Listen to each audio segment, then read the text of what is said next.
Hindu calendar অনুসারে প্রতি মাসের কৃষ্ণপক্ষের চতুর্দশী তিথিতে মাসিক শিবরাত্রির উপবাস ও পুজো করা হয়, তবে ফাল্গুন মাসের চতুর্দশী তিথি মহাশিবরাত্রি হিসেবে পালন করা শ্রাবণ হয়। মাস, প্রদোষ ব্রত, সোমবার, মাসিক শিবরাত্রি এবং মহাশিবরাত্রি উৎসব ভগবান শিবের উপাসনা এবং আশীর্বাদ পাওয়ার জন্য বিশেষ।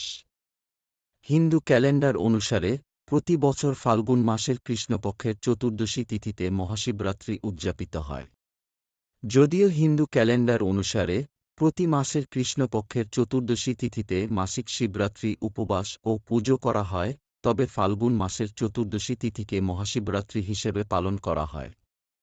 মহাশিবরাত্রিতে সারা দেশে সমস্ত জ্যোতির্লিঙ্গ এবং ত্যাগরায় শিব ভক্তদের প্রচুর ভিড়। মহাশিবরাত্রি হল সেই মহারাত্রি যা শিব উপাসনার সঙ্গে ঘনিষ্ঠভাবে সম্পর্কযুক্ত। এই উৎসব শিবের দৈব অবতারের একটি শুভ উৎসব। নিরাকার থেকে আকারে তার অবতারের রাতকে বলা হয় মহাশিবরাত্রি। তিনি আমাদেরকে কাম, ক্রোধ, লোভ, আসক্তি, হিংসা ইত্যাদি থেকে মুক্ত করেন এবং পরম সুখ, শান্তি ও ঐশ্বর্য দান করেন। মহাশিবরাত্রি সম্পর্কিত গল্প। প্রথম কিংবদন্তি অনুসারে ভগবান শিব প্রথম ফাল্গুন মাসের কৃষ্ণপক্ষের চতুর্দশী তিথিতে শিবলিঙ্গরূপে আবির্ভূত হন। এই কারণে এই তারিখটি প্রতি বছর মহাশিবরাত্রি হিসাবে পালন করা হয় ভগবান শিবের জ্যোতির্লিঙ্গের প্রকাশ হিসাবে।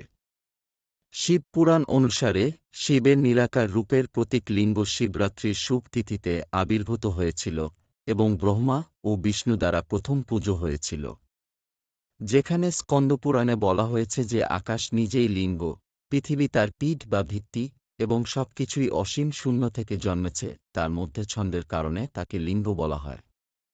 অন্যদিকে অন্য কিংবদন্তি অনুসারে মহাশিবরাত্রিতে শিব ও দেবী পার্বতীর সাক্ষাৎ হয়েছিল। ফাল্গুন চতুর্দশী তিথিতে ভগবান শিবও তার গৃহত্যাগ ত্যাগ করেন এবং দেবী পার্বতীকে বিয়ে করে গৃহজীবনে প্রবেশ করেন। এ কারণে প্রতি বছর ফাল্গুন চতুর্দশী তিথিতে ভগবান শিব ও মা পার্বতীর বিবাহের আনন্দে মহাশিবরাত্রি পালিত হয়।